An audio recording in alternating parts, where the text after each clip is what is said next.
Assalamualaikum warahmatullahi wabarakatuh. Ya, Selamat pagi teman-teman semua di mata kuliah Pendidikan Pancasila. Di bagian ini diskusi kita akan lebih menarik lagi ya karena akan ditemani oleh 3 dosen Pendidikan Pancasila yang semester ini mengajar ya di mata kuliah ini. Ada saya yang mungkin sudah biasa, terus juga ada Pak Haji Nana ya sebagai dosen senior di Unsir, dan juga ada Pak Iwan ya. Ini sama, kami ketiga-tiganya mengajar di Unsil ya, yang semester ini mengampu mata kuliah Pendidikan Pancasila. Kalau yang lainnya itu kan di PKN ya, karena sebagian fakultas ada yang di Pendidikan Kewarganegaraan. Oke, selamat pagi Pak Iwan dan Pak Haji ya, yang saya hormati. Ini semuanya senior saya. Saya di sini paling bungsu. Oke, di bagian pertama berdua dengan Pak Haji, saya sudah berbicara hal-hal penting mengenai kapan dan bagaimana perumusan Pancasila ya, dari pada masa kelahiran bangsa Indonesia sampai ke proklamasi. Nah, kita ini belum mendengar cerita nasib Pancasila setelah proklamasi. Walaupun memang sering kita jelaskan di maaf, di BPUPKI 1 maupun di Piagam Jakarta itu sudah ada sebenarnya, Kang ya, rumusan Pancasila itu. Tetapi ada cerita lain setelah proklamasi, setelah kita merdeka. Untuk lebih memperjelas waktu, nanti juga Pak Haji akan menjelaskan fase-fase sejarah bangsa ya, termasuk sejarah Pancasila di era-era kemerdekaan ya, menurut ya persepsi dari orang tua kita nih. Silakan, mungkin sekarang saya serahkan langsung ke Pak Haji. Bismillahirrahmanirrahim. Assalamualaikum warahmatullahi wabarakatuh. Yang saya hormati Pak Iwan, dosen Pancasila di ISP. Kemudian juga ada Pak Adi ya, di akuntansi ya, dan perbankan mungkin. Di sebagian fakultas juga Pak. Oh, dan di sebagian fakultas. Saya di manajemen dan akuntansi ya. Baik, sebetulnya saya akan bicara di sini hanya bagian-bagian besar. Tadi dikatakan sebetulnya dalam pra kemerdekaan ya, utamanya adalah perumusan Pancasila. Jadi itu bukan hanya perumusan Pancasila, jadi sebelum merdeka itu, tapi ada 3 perumusan. Yang pertama adalah Pancasila itu sendiri. Yang kedua adalah pembukaan UUD 45, dan yang ketiga adalah pasal-pasal UUD. Nah, kapankah Pancasila dirumuskan? Kira-kira istilahnya itu didapatkan pada sidang BPUPKI pertama. Sedangkan pembukaan UUD 45 yang dulu itu namanya Piagam Jakarta itu adanya di 22 Juni 1945. Sedangkan pasal-pasalnya ada di sidang BPUPKI kedua yang diketahui oleh Soekarno, dan pada tanggal 18 Agustus 1945 kemudian disahkan. Dan sebetulnya agak kompleks juga di tanggal 18 Agustus bagaimana pengesahan Pancasila, tapi kalau nggak salah sudah saya sebutkan ya, yaitu yang mempertentangkan antara Piagam Jakarta, ketuhanan dengan menjalankan ketuhanan yang maha esa dengan menjalankan syariat-syariat Islam bagi pemeluknya, dengan atas berkat rahmat Allah di alinea 3. Untuk Piagam Jakarta, ketuhanan dengan menjalankan syariat-syariat Islam bagi pemeluk-pemeluknya sehingga menjadi ketuhanan yang maha esa, itu dirapatkan. Yang ketuanya adalah Muhammad Hatta dan juga Ki Bagus dan Wahid Hasim, kakeknya bapaknya Gus Dur kan ya. Sedangkan yang di berkat rahmat Allah alinea 3, jadi sebenarnya Allah itu ada 3 di ranah konstitusi itu. Yang pertama itu di Pancasila atas berkat rahmat ketuhanan dengan menjalankan syariat Islam.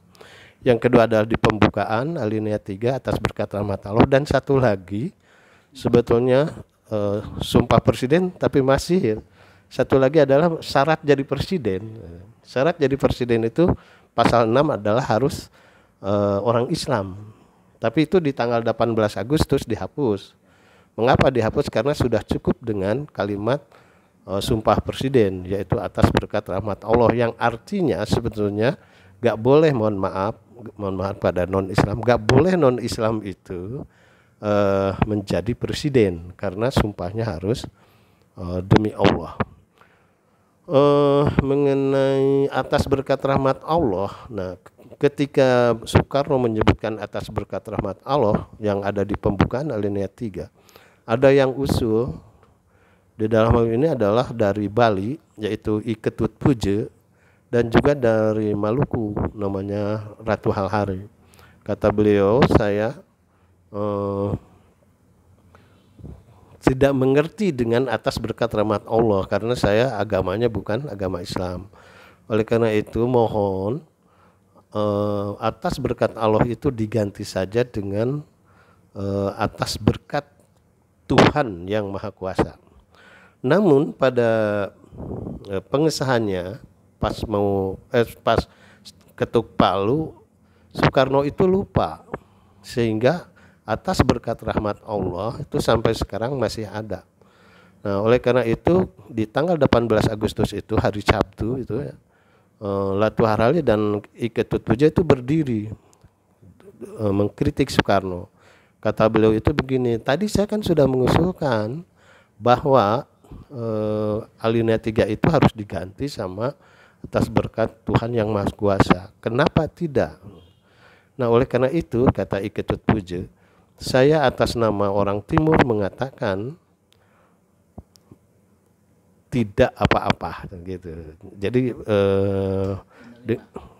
iya, jadi menerima tidak menerima tidak, jadi tidak apa-apa. Jadi artinya iya ya, jadi tidak seperti sekarang rame, enggak. Nah, inilah yang disebut suasana kebatinan. Jadi suasana kebatinan itu apa? Suasana kebatinan yaitu itu Pancasila itu. Jadi menghormati, bagaimana beradab, bersatu, gitu ya, menghargai pendapat, gitu. Jadi tidak rame-rame lah seperti itu. Nah, selanjutnya kan ini di sidang pertama PPKI. PPKI itu bersidang 4 kali kalau nggak salah ya. Dan setelah itu kemudian bangsa Indonesia itu didatangi kembali oleh Belanda ya, oleh sekutu. Nah, mengapa? Karena merasa bahwa yang mengalahkan Jepang itu bukan orang Indonesia, sehingga dia datang kembali dan ujungnya nanti para sekutu ini akan ada perang namanya Perang Surabaya itu November. Dan di Perang Surabaya itu sebelumnya tanggal berapa Oktober nantinya kan November, kalau nggak salah 22 Oktober ya. Ya, dan sekarang ya sebentar lagi itu adalah ada yang namanya persetujuan dari para santri ya, untuk siap berperang melawan Belanda dan atau sekutu dan Amerika. Dan 22 Oktober itu disebut sekarang itu hari santri ya. Yang resolusi jihad itu kan ya? Iya ya, yang hari santri Indonesia. Nah, dan itu diketahui oleh kakeknya Gus Dur gitu. Dan tapi di awalnya adalah Bung Tomo datang. Apa saya kalau melawan sekutu dan lain-lain disetujui enggak? Silakan jihad. Akhirnya Bung Tomo sebagai penyiar radio, beliau mengangkat tangan, dibulatkan dengan kalimat Allahu Akbar, Allahu Akbar. Dan ternyata saya di tahun 1976 Pak Adi mendengar ceramah beliau di Gedung Asia Afrika, ternyata beliau itu ustadz. Jadi yang memang yang Sudirman sendiri kan ustadz yang semacam gitu. Jadi tidak bisa dilepaskan sebenarnya perjuangan agama dengan kemerdekaan ini. Oleh karena itu sebenarnya tidak usah mempertentangkan lagi antara nasionalisme dengan agama. Dan selanjutnya mungkin Bung Tomo itu tahun 76 kalau 77 ya ke Mekah dan kemudian meninggal di Mekah. Jadi meninggalnya di Mekah. Bung Tomo itu. Maaf, mungkin agak sedikit perubahan ya setelah masuknya lagi sekutu itu, yang mungkin sedikit harus ada penjelasan dari kita.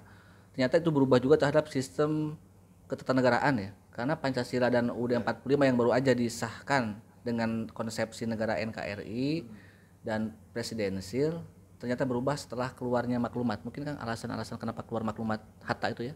Ya, jadi kita itu mau tidak mau karena ingin disebut orang merdeka, ya gitu kan. Betul. Jadi mau tidak mau harus mengembangkan kebebasan. Dan dalam hal ini sebetulnya yang agak menonjol, tokoh Indonesia yang agak menonjol itu yaitu Hatta ya. Mengapa? Karena beliau juga sebetulnya kuliahnya di Amerika. Dan oleh karena itu juga nantinya itu Hatta dengan Soekarno itu agak gap, dan kemudian Hatta mengundurkan diri. Namun demikian jangan menganggap bahwa Hatta itu sekuler. Beliau itu anak kiai dan punya pesantren tapi kaya dan disekolahkan di Amerika. Orang Sumatera. Ya, di Padang. Barat. Iya. Itu makanya kemarin agak ramai ketika putranya Megawati mengatakan Pancasila. Ya liberal, yaitu ada maklumat 10, angka Romawi 10, yaitu maklumat wakil presiden, sehingga dari situ tumbuhlah berpuluh-puluh partai. Jadi seperti sekarang itu liberal sebenarnya Pak Iwan gitu. Jadi agak jauh dengan kalimat komunis, itu jauh gitu. Sekarang itu liberal. Tapi ada orang yang mengatakan bukan maklumat 10, bukan, karena itu Romawi, tapi itu adalah maklumat X gitu. Mengapa disebut maklumat X? Karena ditanya Muhammad Hatta itu, kita itu begini, itu maklumat nomor berapa yang mulia? Kata Hatta, saya lupa lagi itu. X lah gitu. X lah gitu. Nah, karena liberal itu maka Indonesia 4 tahun kemudian berubah menjadi RIS. Dan ibu kota RIS itu adanya di Jakarta, sedangkan ibu kota Indonesianya itu ada di Jogja. Atau kalau ada pertanyaan mengapa di Jogja itu ada keraton lah, kira-kira itu. Ada istana. Kalau RIS itu Soekarno presidennya, kalau RIS. Iya, Soekarno. RI juga Soekarno. RI juga Soekarno. Jadi merangkap Soekarno. Presiden RIS merangkap presiden RI juga. Kan ada bagian dari RIS ya, RI. Kayaknya tidak ada tulisan seperti itu aja. Jadi kira-kira kata Pak Adi, kira-kira apa? Nanti cari di bukunya, karena ini masalah RIS ini tidak dibahas. Cuma sebentar lagi ya, yang pertama sebentar, yang kedua dibenci gitu. Baik oleh Soekarno itunya sendiri, karena Soekarno kan tidak senang sama Amerika ya.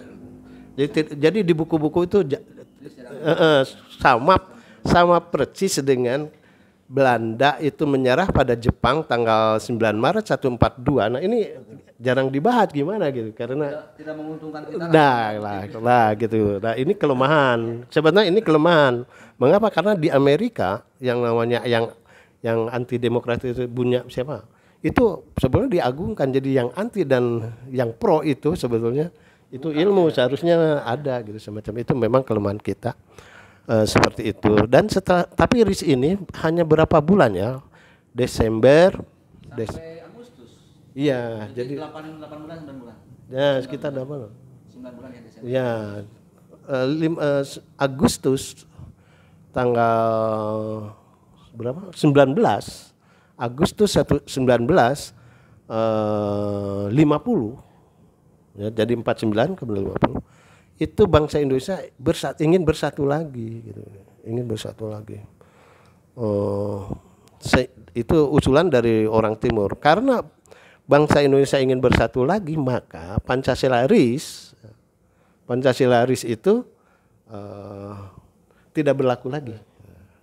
Karena tidak berlaku lagi, maka 17 Agustus 1950 dibuatlah UUDS sementara, berarti Pancasila juga sementara gitu. Nah, karena sementara Agustus 950 itu, maka bangsa Indonesia karena banyak usul-usul ketika itu Pak Iwan ya, bentuk negara juga karena pernah RIS dan lain-lain, jadi banyak usul-usul. Maka karena banyak usul-usul, bagus sekali kita mengadakan pemilu pemilu pertama gitu.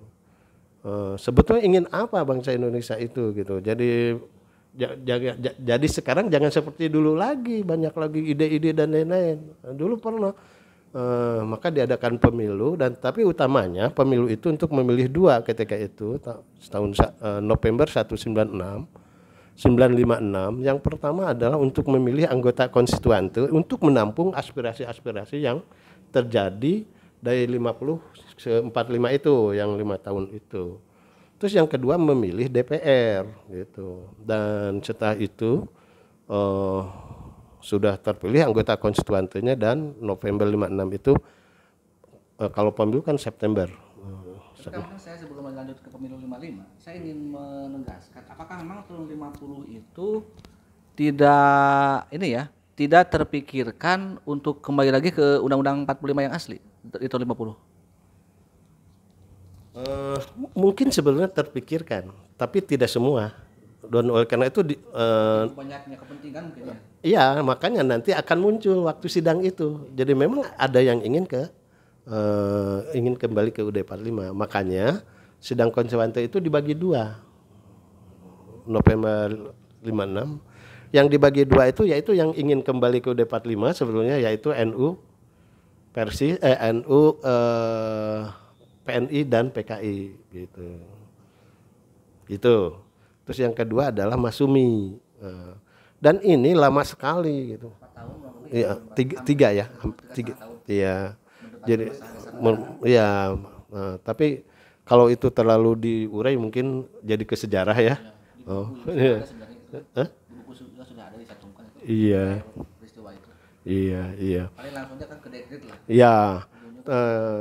Kemudian kenapa di sini lama sidangnya itu karena dua kepentingan yang tidak mau yang toleran gitu Pak Adi. Karena tidak mau toleran akhirnya negara berbahaya, hampir mau perang. Karena antara Masumi dengan kelompok nasionalis tadi suaranya itu 50-50. Karena 50-50 ya, ini hadir, ini tidak hadir. Akhirnya tidak ada keputusan ya. Ya tidak. Ya, karena tidak mencapai quorum, maka Soekarno itu jam 5 sore berpidato. Judul pidatonya Republikan. Kalau Anda ingin membuat hukum itu untuk umum, jangan untuk kelompok Anda, begitu. Nah ini sidang ini Soekarno ini pidatonya ada dua versi, ada yang disebut di Gedung Asia Afrika Bandung, ada juga yang disebut di Gedung BPUPKI gitu di Jalan Pejambon yang sekarang Gedung Pancasila. Jadi Soekarno itu begitu, kalau mau buat hukum Republikan, kira-kira ya secara sederhananya. Kalau untuk kelompok Anda itu bukan negarawan. Kalau bukan untuk negarawan, kira-kira bukan mana ya, karena panjang.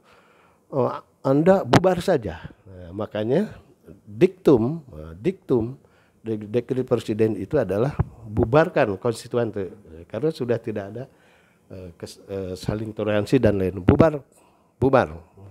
Bubarkan konstituante, dan yang kedua kembali ke UUD 45. Nah, ketika kembali ke UUD 45 ya yang tadi itu yes, setuju, sedangkan Masumi itu tidak setuju. Nah, kemudian Soekarno menanya, "Kenapa tidak setuju?" Jawaban Masumi, "Saya setuju kembali ke UUD 45 asal UUD 45 itu dijiwai oleh Piagam Jakarta atau syariat Islam." Begitu. Nah, jawaban Soekarno, yes. Jadi sebetulnya kita bisa melaksanakan syariat Islam. Gitu, tapi bukan mendirikan negara Islam, sehingga kan ada yang namanya ekonomi syariah ada gitu ya. Sekarang produk halal yang namanya nikah juga kan kita berdasarkan syariah Islam. Ya, jadi sebenarnya dan yang lain-lain silahkan. Cuma kan yang jadi masalahnya gini, Pak Adi sekarang nabung Pak Adi di bank syariah atau bank konvensional. Nah, kenapa tidak didukung? Nah, ini masalahnya gitu. Benar enggak zakat? Benar enggak? Sebetulnya kehebatan agama kita itu walaupun bagaimana dari zakat. Tapi bagaimana zakat ini? Pengelolaannya juga kesadarannya kan enggak. Bahkan mungkin BMT atau lembaga-lembaga zakat itu lama-kelamaan kadang-kadang mati gitu kan. Karena apa? Karena manajemen dan mentalitas si pengelolanya. Terus yang ketiga ya, yang ketiga itu adalah bentuk MPRS dan DPAS. Mengapa MPRS? Karena DPR-nya sudah dibuat di pemilu itu, gitu. Jadi yang belum MPRS, kemudian ada DPAS ya untuk. Yang bubar kan cuma MPRS konstituan tuh yang dibubarkan, bukan DPR-nya. Bukan, bukan, hanya anggota konstituennya. Nanti MPRS kalau nggak salah MPRS itu ketuanya tuh kalau nggak salah Pak Masudi juga kalau nggak salah. Pak Nasution juga Pak Masudi ya, kalau nggak salah. Pendiri Unsur. Itu adalah salah satu anggota MPRS. Ya gitu. Iya, ya seperti itu dan kembalilah ke UUD 45 gitu kan, kembali ke UUD 45 dan inilah sudah yang namanya awal yang disebut Orde Lama. Disebut Orde Lama itu kata siapa? Kata Soeharto. yang sebelum Orde Lama itu sampai kemerdekaan itu kalau Kang Nano menyebutnya ini adalah masa pancaroba, mencoba-coba gitu, mencoba-coba semacam itu. Nah, Orde Lama ini sebetulnya kembali ke UUD 45 dan Pancasila sebenarnya mau begitu, tapi hambatan-hambatan terhadap Soekarno itu sangat banyak. Mungkin kalau ingin tahu tentang benar-benar Orde Lama, kita harus baca bendera di bawah bendera Republik, nah semacam itu. Tapi karena kata saya juga sekarang hanya bagan-bagannya saja. Program-program Soekarno itu diantaranya adalah berdikari, berdiri di atas kaki sendiri. Ini yang paling terkenal gitu. Dan ini memang sebagai bangsa yang merdeka itu harus mandiri gitu. Kemudian juga ada yang disebut USDEK, Undang-Undang Sosial Demokrasi gitu ya. Yang nanti oleh Soeharto dirubah menjadi Demokrasi Pancasila. Nah, itu program-program Soekarno. Tapi kebanyakannya di buku-buku yang kita baca sebenarnya yang negatif-negatifnya gitu. National karakter juga muncul di Orde Lama sebenarnya. Iya gitu. Jadi yang kita baca itu yang negatif-negatifnya mengapa? Karena ada usaha dari Soeharto itu untuk merubah sejarah. Yang diantaranya kan sebetulnya yang pidato di sidang BPUPK itu ada 5, gitu kan? Tapi hanya 3. Dan yang paling percis Pancasilanya itu adalah Yamin kan gitu. Padahal Yamin tidak bicara Pancasila. Jadi ada sedikit perubahan-perubahan sejarah sehingga ada mata pelajaran dulu di SD itu PSPB. Ya semacam itu. Yang negatifnya Soekarno itu kan disebutnya seumur hidup, presiden seumur hidup, kemudian Pancasila dijadikan nasakom, terus juga mercusuar kan. Padahal kan, tapi mohon maaf ya, bukan berarti kita berpihak ke Soekarno dan lain-lain ya, kita ada di moralitas. Padahal kan yang namanya mercusuar itu kan masa negara yang sudah mereka tidak punya masjid kan gitu. Ya, infrastruktur. Di antaranya kan Soekarno itu menaikkan emas 75 kilo ke atas itu Monas ya. Istiqlal. GBK. Ya itu. Tapi yang paling ini Soekarno itu juga menjual katanya ya, menjual padi-padi yaitu untuk membantu ke Kongo. Terus suku Moro yang di Filipina. Sehingga memang karena dulu waktu itu adalah makan itu berapa bulan lah makan singkong, gak ada beras. Dan itu disebutnya adalah beras-beras dijual untuk negara lain. Ya, khususnya ketika itu adalah Moro sebetulnya. Sehingga Moro itu kan minoritas Islam kecil di Filipina. Sehingga kemarin waktu ada masalah apa gitu, Moro minta bantuan ke kita gitu. Padahal ya, dia yang salah gitu. Itu kemudian puncak biasanya itu disebutnya penyelewengan. Puncak penyelewengannya itu adalah G30 SPKI. Sudah banyak dibicarakan itu ya, sudah banyak. Ya sudah. Lah itu sudah. Ya. Sejarah lah itu. Ya, terserah ini ada 2 versi ya. Ya betul. Jadi terserah baca yang. Yang penting kan istilahnya Soekarno mulai berakhir ya kekuasaannya, berganti ke Soeharto yang misinya kan itu untuk memurnikan lagi Pancasila. Ya, Ingin anak-anak ya, ya. Jadi GTPLS-PKI dan mungkin karena awal Orde Lama juga ada ingin kembali ke Pancasila dan UUD 45, maka Soeharto mempunyai slogannya adalah melaksanakan Pancasila secara murni dan konsekuen. Tapi sebetulnya sebelum Orde Baru itu, nah G3LPS-PKI, karena Orde Baru itu diawalinya dari 11 Maret. Soekarno setelah G3LPS-PKI kemudian ada tuntutan dari mahasiswa yang disebut Tritura. Turun karena PKI dan hapus Komite Trikora. Nah, habis tiga, ulangi lagi apa? Bubarkan PKI, turunkan harga.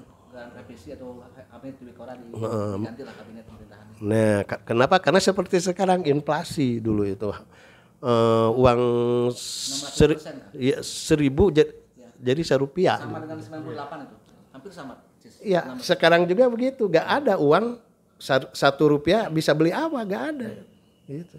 Tapi kalau di Mekah kan bisa Rp1, bisa $1 bisa, di kita nggak ada Rp1. Jadi inflasinya mungkin tadi Pak Adi 600, sekarang 500. Ada kalau 500 ada ya, cilok kan harganya 500. 600%.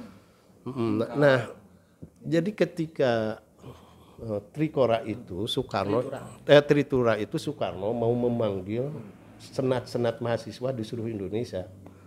Gitu. Tempatnya di Jakarta.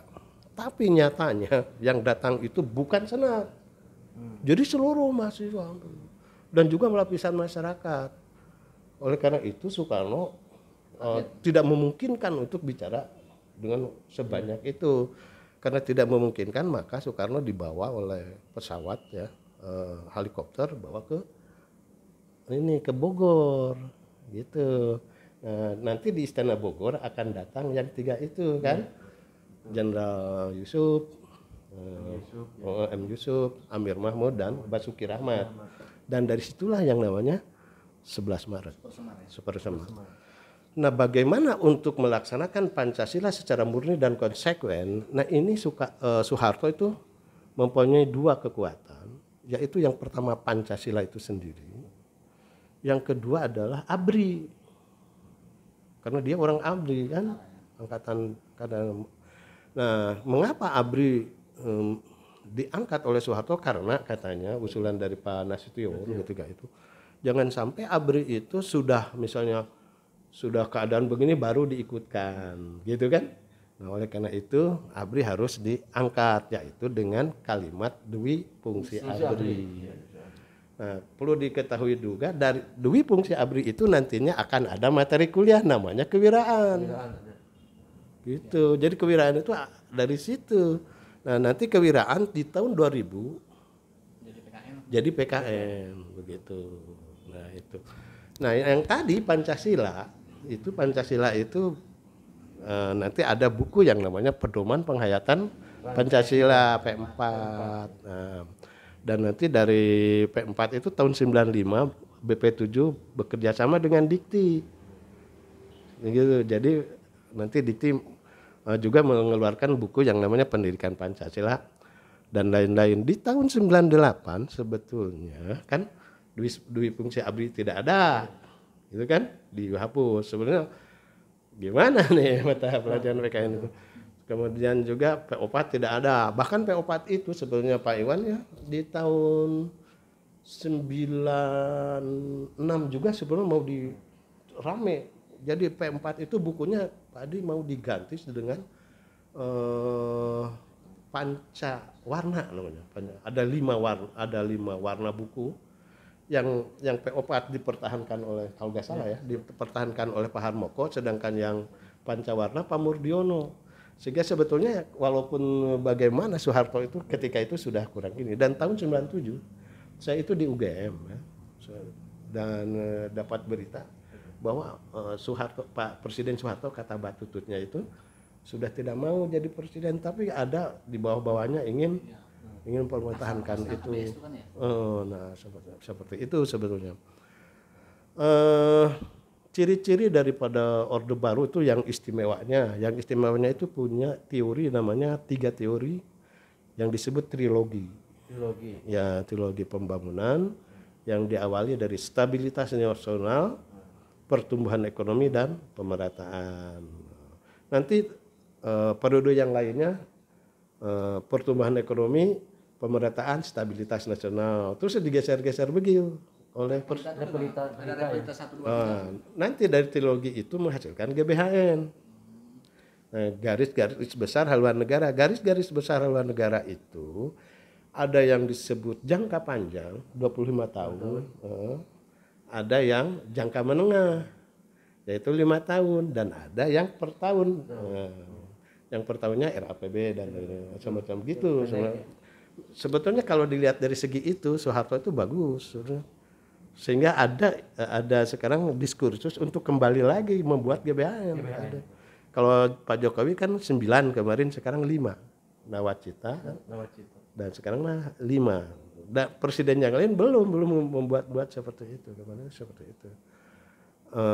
Nah ini mungkin keistimewaan Soeharto itu yang pertama ada GBHN, ada Pancasila, mungkin positif dan negatif mengenai Dewi Fungsi Abri ya. Nah, terus yang negatifnya itu ya sama dengan Soekarno, yaitu presiden seumur hidup. Konstitusional kalau Soeharto. Iya. Soekarno juga ada TAP MPR-nya. Oh, gitu. Ada TAP MPR. Ada TAP MPR. Terus ekonomi birokrat. Jadi siapa pejabat pasti kaya, begitu. Jadi saya pernah nanya Pak dia di Selat Sunda itu kapal punya siapa? Semuanya itu punya Pak Sudarmo. Gitu. Mohon maaf ini kurang bagus. Mohon maaf. Ruang kelas ini kan bukan ruang publik, ruang kelas. Ya, jadi jangan kemana-mana kayak nanti ya nih. Jangan diekspos ya semacam itu. Pokoknya gitu. Betul. Atau sekarang juga kalau mau nanya sebenarnya pantai dari Pelabuhan Ratu sampai misalnya Banyuwangi itu kepunyaan siapa itu? Ya itu. Iya. Kebun Cengkeh dan sebagainya. Nah, itu sebenarnya itu ekonomi berarti. Jadi itu mungkin yang negatif. Nah, yang kedua, yang negatifnya itu ada PO4 itu sebetulnya dipakai iklan. Iklan Presiden Soeharto. Ini mah jelas, Pak. Jadi dulu itu di Mandala ini saya suka mencari mahasiswa, nanti nanya ke saya ya, apa pertanyaannya, Pancasila itu perlu teladannya, siapa teladan yang berpancasila? Nah, itu sengaja dicari mahasiswa saya. Biasanya saya dengan Pak Bupati dan ini bertiga, itu namanya sidang terakhir kan, sudah selesai siapa yang mau bertanya, ditinggali, tapi sudah lama-lama ada Mas. Betul.